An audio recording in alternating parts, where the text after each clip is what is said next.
Alright, selamat datang ke Pak Jeb channel. Lama dah buat video. Hari ni Pak Jeb nak buat satu video tentang Domina D400cc. Kita tak payah cerita pasal spek, kita nak tahu kelemahan dan kelebihan motor ni selepas 18,000 km. Apakah kelebihan dia dan apakah kelemahan dia. Kita tengok berapakah mileage-nya. 18,170. Okey, Pak Jeb ni semua motor ni Pak Jeb servis setiap 3,000 km. Pak Jeb tukar. Pak Jeb tak nak ikut 5,000 sebab dia 1.5. Hari ni Pak Jeb tak nak cerita pasal spek dia punya berapa cc ke apa semua. Kita akan ceritakan kelebihan dan kelemahan motor Domino selepas 18,000. Kita tengok sekejap lagi. Alright.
Kita pasal kelebihan dulu motor ni lah. Dengan harga lebih kurang 12,000 lebih boleh dapat. Dengan harga 12,000 tu boleh dapat dalam, orang cakap kalau touring memang sedap lah dalam cruise 1413. Dulu Pak Jeb bawa ni selalunya kalau pernah cut off 163 km. Ok, 163 km dia punya meter. Lepas tu dia cut off. Lepas tu kalau nak santai-santai bawa lah 1314. ok, apa nak dapat lagi, motor pun sedap bawa kan. 1314 sedap duduk dalam highway. Dengan harga yang berbaloi, kita boleh dapat apa yang kita niki maintain dekat atas highway. Memang boleh lock, contohnya beli Y ke, beli LC ke, buat spek 65 jack ke, tapi berapa kilometer dia boleh pergi lepas tu. Yang ni kalau nak sampai ke Perlis pun boleh, tak ada masalah. Dia punya kelebihan satu lah tu. Jarang bawa sekalipun, tapi dah 18,000 daripada 2018, dah 18,000. So Pak Jeb pakai beg ni sahaja untuk ulang-alik daripada Nilai ke Bukit Jalil ke Bandar Kerala. Yang monorack ni Pak Jeb pasang lebih kurang, beli Shopee pasang sendiri dalam RM193 kot. Macam ni lah. Tapi Pak Jeb tak suka sangat pakai monorack ni. Tapi untuk jalan jauh ke, untuk dah ubok nanti senang. So kalau hari biasa pakai beg ni sempoi. Lain kelebihan, untuk tayar standard MRF ni 150/60 ni okey, tak ada masalah. Kecuali Pak Jeb tak adalah kona habis sangat. Nampak ni dia punya ni masih tak turun-turun lagi lah. Standard daripada production kilang adalah 110/70. So Pak Jeb tak tukar lagi.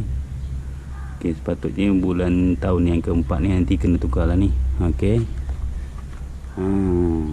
siap. Kita akan tunjukkan kelemahan dia juga lah lepas ni. Kita tunjuk satu persatu. Kelemahan daripada Bajaj ni adalah Domina Brenas ni adalah fork depan dia. Selama Pak Jeb pakai ni lah kan 18,000 dah 3 kali bocor dah yang fork ni. Contohnya kalau buat sebelah sini, Pak Jeb akan buat dua-dua sekali lah. Sebab apa, nanti dia akan menjangkit sebelah, tak ngam juga kita buat sekali. Dia punya kos tu lebih kurang masuk oil seal dia, minyak semua, servis dalam 130 lah. Dua pasang ni, sepasang ni lah kiri kanan. So kelemahan dia adalah Pak Jeb rasa krum ni lah.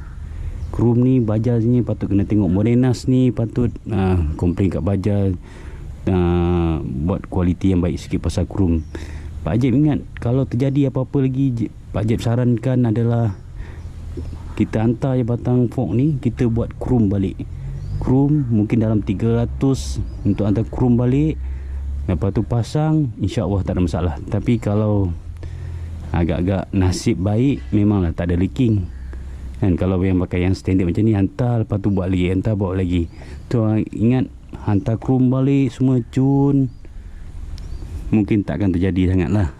Mungkin dalam 3-4 tahun baru jadi kalau hantar krum. Kalau tak, nak jimat duit, dia bocor, buat lagi 130 lebih kurang. Itulah patutnya Bajaj kena tengok sikit lah masalah yang terhadap yang dapat kelemahan ni. Nanti kelemahan pasal batang krum ni. Untuk ABS brake, Pak Jeb rasa tak ada masalah depan. Okey, sebab apa, brake depan ni penting lah. Kalau guru apa pun cakap lu sangat ke, pump jadi masalah. Untuk ABS brake depan, untuk vibrate ni tak ada masalah. Kecuali fork ni memang kena tingkatkan kualiti dia untuk berdinas. Alright. Lepas tu bila Pak Jeb dah buat servis semua pasal fork ni semua sekali, Pak Jeb rasa vibrate dia kuat. Tak tahulah, mungkin orang tu servis kurang minyak ke lebih minyak ke, tapi bila bawa tu lebih kurang 50 km, tangan kita akan rasa lenguh. Okey, kita akan rasa macam kebas-kebas. Itu Pak Jeb dah pakai glove lah. Glove janganlah pakai yang kain ni. Contohnya yang kulit ni boleh tahan lah 50 km, masih lagi orang cakap kebas-kebas jugalah. Tak tahu, mungkin pasal fork ni jadi gegar selepas buat servis fork leaking ni. Okey, tengoklah, tak tahulah, kadang 50 km pun Pak Jeb rasa dah kebas-kebas dah tangan. Itulah kelemahan dia. Macam Pak Jeb cakap tadi, mungkin dia punya kualiti, mungkin pasal servis fork tu Pak Jeb tak tahu nak cakap apalah. Okey, kita mungkin boleh komen kat bawah semua sekali lah. Minyak brake vibrate ni, okey, kita kena pakai dot 4 lah. Jangan pakai dot 3 pula untuk depan ni. Okey, ni senang je lah sebab dia kat luar, senang nak servis. Kalau nak tukar minyak ke, nak pump ke, tukar minyak baru, tak ada masalah sangat ni. Okey, lagi satu Pak Jeb nak tahu, nak cakap jugalah, sebab ada orang komen juga dulu kan, macam mana nak adjust cermin ni kan. Cermin ni sebenarnya buka je getah ni, bawah ni ada 3 skru, ketat kan, ikut awak punya adjustment untuk tengok belakang. Senang je ni, ada 3 skru kat sini. Senang je, lepas tu pasang balik, tak ada masalah ni. Okey je, pandangan pun jelas, tak ada masalah semua. Okey, yang ketara jugalah untuk Domino di 400 ni, selain pada batang fork yang selalu leaking, yang brake belakang ni. Okey, sebelum tu brake belakang ni sebenarnya bukannya berfungsi untuk lock habis, cuma membantu saja. Yang banyak pakai adalah brake depan. Nanti kalau brake belakang mencengkam sangat, kau corner, terbabas, terbarai. So macam ni selalunya dia orang akan apa cakap, loose. Okey, kita pump, kita buang angin, pump, nanti 2-3 hari lagi kosong balik. Apa Pak Jeb buat? Pak Jeb buka cap ni semua kan, dia pakai dot 3 kan. Pak Jeb serviskan LC Pak Jeb ada dot 4. Lepas tu Pak Jeb bleeding lah, buang minyak yang dot 3 ni, Pak Jeb masuk dot 4 punya minyak. Lepas tu pump simat sampai sekarang dah setahun lebih, tak ada masalah. Bukannya Pak Jeb cakap ni berdasarkan engineering lah kan, sebab apa, tak salah mencuba lah kan. Ini cara kebetulan, salah. Pak Jeb pakai pada dot 3, minyak dot 3 pada dot 4. Lepas tu Pak Jeb pump semua, bleeding semua sekantik, sampai sekarang tak ada masalah pasal brake belakang kosong. Ini Pak Jeb standard kilang lagi. Tapi kalau contohnya nak lock atas highway, duduk dalam highway je, kurangkanlah 2 mata. So mungkin cut off boleh tinggi sikit lah. Sekarang ni cut off dia 163 yang Pak Jeb pernah buat lah Tapi kalau nak up sikit lagi, kalau cut off turunkan sprocket 2. Tapi kalau main jalan bandar apa semua tak sure kan lah. Kalau main selalu main highway je, balik kerja, turunkanlah 2 mata fork belakang. 2 mata sprocket belakang. Ini dia. Untuk orang cakap apa, untuk box ni dia punya maximum load ni 5 kg lah. Kalau nak lebihkan sikit, kena patri kat sini, pasang besi patri, mungkin dia akan boleh tahan ni sikit. Pasang sini, mungkin boleh load lebih sikit lah. Tapi tak payah lebih-lebih sangat. Kalau lebih nanti motor akan goyang juga kan. Dia adalah 373cc. Okey, dia punya kapasiti minyak hitam dia adalah 1.5. Tapi Pak Jeb sebab dulu semenjak beli pun, lepas servis pun Pak Jeb tak pakai pun minyak bajai tu. Pak Jeb pakai liquid moly 1050. Okey, beli 2 botol, bawa balik 500, nanti next servis beli lagi sebotol jimat. Untuk filter semua sekali mungkin dalam RM32.